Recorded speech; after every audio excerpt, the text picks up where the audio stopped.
शहराच्या हद्दवाढीचा निर्णय अंतिम टप्प्यात आला असून 8 गावांबाबतचा अहवाल येत्या सोमवारी महापालिका प्रशासकांकडे सादर होणार आहे।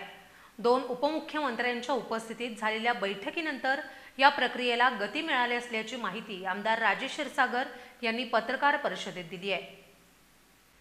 कोल्हापूर शहर हद्दवाढीतील प्रस्तावित 8 गावांसंदर्भातील सकारात्मक आणि नकारात्मक बाबींचा अहवाल जिल्हा परिषद प्रशासन सोमवारी महापालिका प्रशासक के मंजुलक्ष्मी यांच्याकडे सादर करणार आहे। 2 आठवड्यांपूर्वी मुख्यमंत्री आणि दोन्ही उपमुख्यमंत्र्यांच्या उपस्थितीत झालेल्या बैठकीनंतर ही प्रक्रिया सुरू झाली आहे। या पार्श्वभूमीवर आमदार राजेश क्षीरसागर यांनी पत्रकार परिषद घेऊन हद्दवाढीचा निर्णय कोल्हापूरकरांसाठी सकारात्मक ठरणार असल्याचं सांगितलंय। तसंच सर्व राजकीय पक्षांनी याला सहकार्य करावं असंही क्षीरसागर यांनी आवाहन केलंय।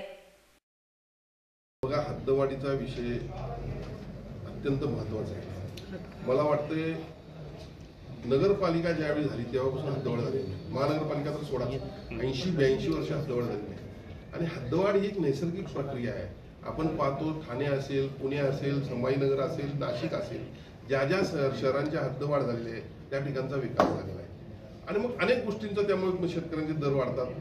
मला काही दिवसांपूर्वी काही व्यक्तीने फोन केला, मी किती 17,000ला काहीतरी एक जमीन घेतली होती, त्याचे 50 लाख रुपये झाले 1 गुंठे। असे अनेक त्याचे फायदे। आता एक लक्षात घ्या, आम्ही या संदर्भात आग्रही होतोच, आधी आहे।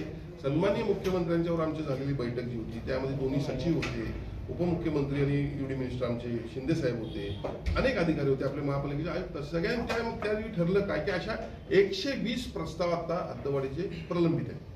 हा 121वा प्रस्ताव तुम्ही सादर करा। आता 81 जे प्रभाग आहेत त्याचमध्ये ही निवडणूक होणार आहे। बाकीची निवडणूक ती जिल्हा परिषद त्यात होणार आहे। पण ज्या वेळेला नोटिफिकेशन निघेल आणि हद्दवाढ पूर्ण होईल त्यावेळेला पुन्हा ती निवडणूक होईल। आणि त्यामुळे हद्दवाढीची प्रक्रिया सुरू झालेली आहे। यामध्ये हद्दवाढीच्या प्रक्रियेमध्ये देखील सर्व नागरिकांनी विरोध न करता, राजकीय नेत्यांनी देखील विरोध न करता यामध्ये सहभागी होणं गरजेचं आहे। लवकरच आपल्याला सर्किट बेंचच्या आनंदाची बातमी मिळेल, लवकरच आपल्याला IT पार्कच्या आनंदाची बातमी मिळेल। महाराष्ट्र राईड प्रकल्प शासनानं आता लॉन्च केला, नागपूरला IIMला त्याचं उद्घाटन झालं, सन्माननीय मुख्यमंत्र्यांनी त्याचं उद्घाटन केलं, मी होतो त्याच्या ओपनिंगला। तर आपल्याला IT सेक्टरमध्ये देखील मोठ्या प्रमाणात काम करायचं आहे।